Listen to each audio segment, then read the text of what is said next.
How's it going, everyone? It's Kenneth here on a bright and early Sunday morning. It's really cold outside. There's a bit of kind of frost on the bed, but yesterday Matt and I came down to the allotment and we started building our raised beds. So we started off with 4.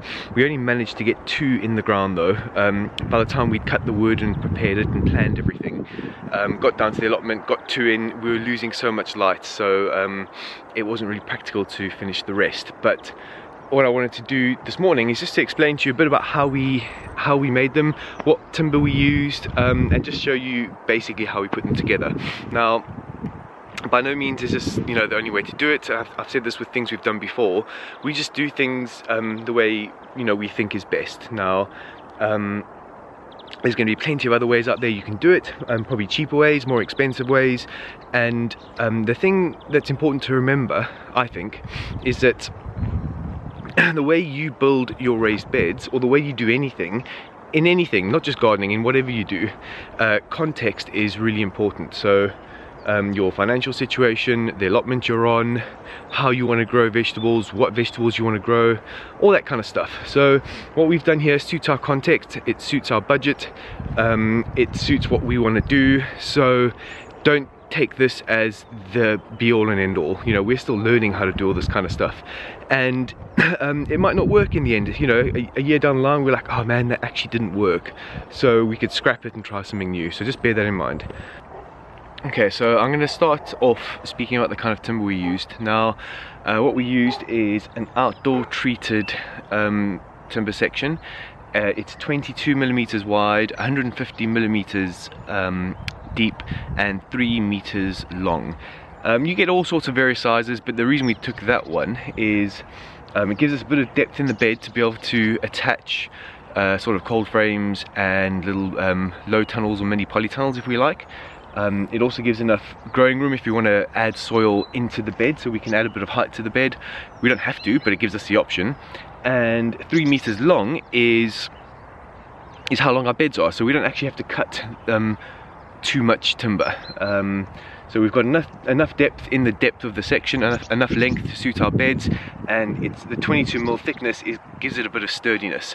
What we've done as well is we've got these small little sort of 20mm by maybe 30mm little sections, and we've used those as posts to secure them into the ground. And the reason for that is, you might see on some raised beds, for example, there's someone called Michigan Gardener. I'll put the link up to their channel up over there, but they've got really sturdy, thick sections of timber, so that's really heavy. This timber isn't that heavy, so we need to secure it to the ground somehow. So what we did was we kind of built up the 2 long edges, and Matt nailed the posts, the 3 posts, one on either end and one into the middle, while I sort of cut some of the sections down.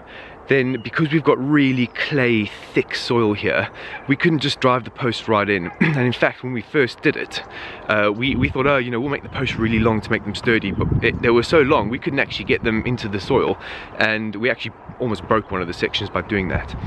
So once we had the 2 sides ready, we basically loosened up the soil a bit. We had to level it out because it's not 100% level yet, and then we drove each side into the soil, measured the depth with the end of the bed, put the other side in, and then secured them with nails and screws.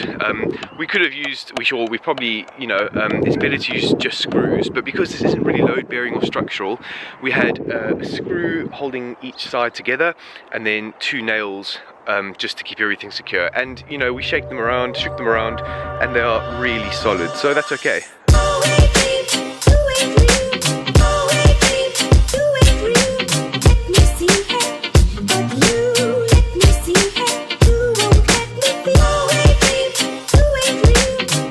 Get 4 of these beds on each one of our beds that were here, that we've cleared up, and we've got enough room in between each one to have a decent sort of walkway going down the middle.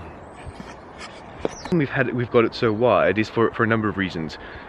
The first reason is that it's big enough for us to kneel down in between without being uncomfortable. So it's ergonomically sort of done like this.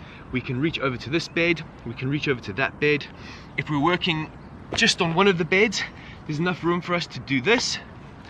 There's also enough room for us to do that. We can reach everything from here quite comfortably. But another reason why they're so wide is to be able to push wheelbarrows up and down. So, you know, wheelbarrows are relatively wide, and if they were too narrow, it would be really difficult to maneuver a wheelbarrow up and down, especially if we're like trying to bring compost or manure or anything like that to the beds. So it's got like a practical reason. Now, the reason why we have chosen the width of the bed, we can stand right over the bed and do stuff. We can harvest, we can plant things, we can rake the soil, we can do everything. It's comfortable.